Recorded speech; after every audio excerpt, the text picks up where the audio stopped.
on võttepäev. Õigus!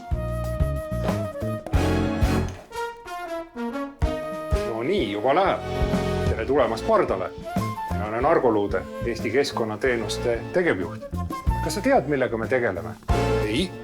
Jaa? No vaatame siis üle.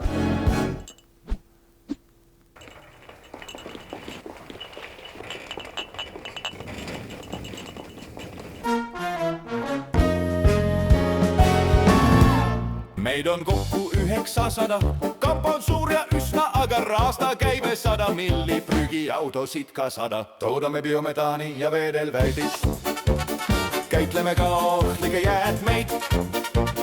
Toimetame põhjas, lõunas ja ka läänes ja selline ongi meie lugu.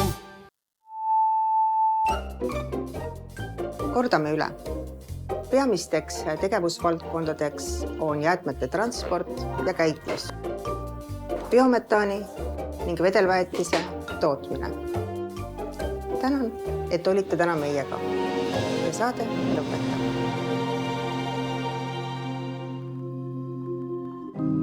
Sellised me juba oleme. Eks ole meeskond? Igatahes ägedamad kui Raven Selts.